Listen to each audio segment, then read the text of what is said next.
అంటే. రైతు బాతు అంటావేంటక్క? మీరేమనుకున్నారా? రైతు కూడా ఒక వీరుడు. మీకు రైతు అన్న పదం వినడానికి ఇబ్బందిగా ఉంటే మీకు తినడానికి తిండి కూడా దొరకదురా. మాకు మా అమ్మ నాన్న తిండి పెడతారక్క, రైతు కాదు. అవునా? మరి మీ అమ్మ నాన్నకి తిండి ఎవరు పెడతారా? వాళ్ళ అమ్మ నాన్న తిండి పెడతారక్క. మరి వాళ్ళకి? అక్క నీకు చాలా చాదస్యం పెరిగిపోయింది. వాళ్ళకి వాళ్ళ అమ్మ నాన్న తిండి పెడతాడు, రైతు కాదు. కాదురా మట్టి గురువులు, మన అమ్మా నాన్నలతో కాదు, ఈ దేశపు రాష్ట్రపతికైనా ప్రధానమంత్రికైనా రైతే తిండి పెట్టాలిరా. అవునా అక్క, రైతు తినిపిస్తాడా? రైతు తినిపించడం కాదురా, పంటలు పండిస్తాడు, వ్యవసాయం చేసి అందరి కడుపు నింపుతాడు. అవునా అక్క, ఇన్ని కోట్ల మంది కడుపు నింపుతున్నాడంటే అతనికి ఏమైనా మాయలు మంత్రాలు వచ్చా? మాయలు మంత్రాలు కాదురా, అతనికి తెలిసిన విద్యల్లో కష్టపడటం మాత్రమే. అలాంటి ఒక రైతు గురించి చెప్పుకుందాం. తిరుగుతా ఖమ్మం జిల్లాలో లక్ష్మీపురం అనే ఊరిలో సోమయ్య అనే రైతు ఉండేవాడు. ఆ రైతు ఎలాంటి వాడంటే కష్టం తప్ప అసుఖమైన ధ్యాస లేదురా. నలుగురికి అన్నం పెట్టి పస్తులుండే మంచి మనసురా. ఎంత ఆపద వచ్చినా ఎవరి సాయం అడగనోడురా. వ్యవసాయం తప్ప వేరే విద్య తెలియనోడురా. దొరికిడతా అబ్బా, మరి అంత మంచోడైతే అందరూ మోసం చేస్తారు కదక్క. పర్వాలేదు తమ్ముడు, సోమయ్యని చూసుకోనికి శివయ్య అనే కొడుకు ఉన్నాడు. శివయ్యకి కూడా చిన్నప్పటి నుండి వ్యవసాయం అంటే చాలా ఇష్టం. కానీ సోమయ్యకు శివయ్య వ్యవసాయం చేయడం నచ్చేది కాదు.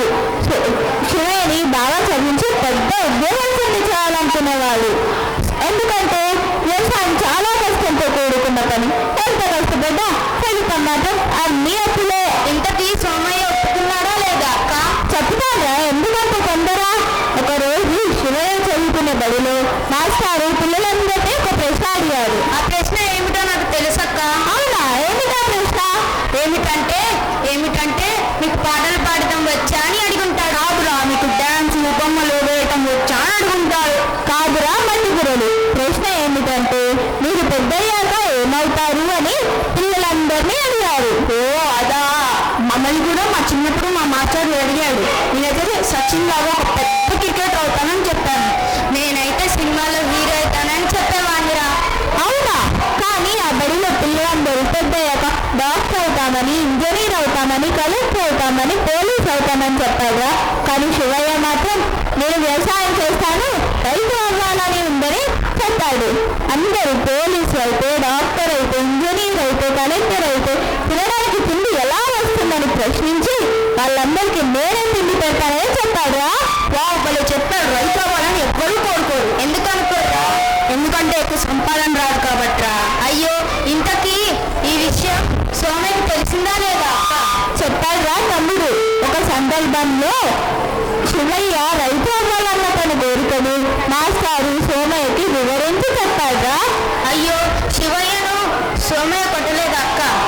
లేదురా, సోమయ్య అందరి తండ్రుల్లో ఆలోచించకుండా శివయ్యని అర్థం చేసుకున్నాడు.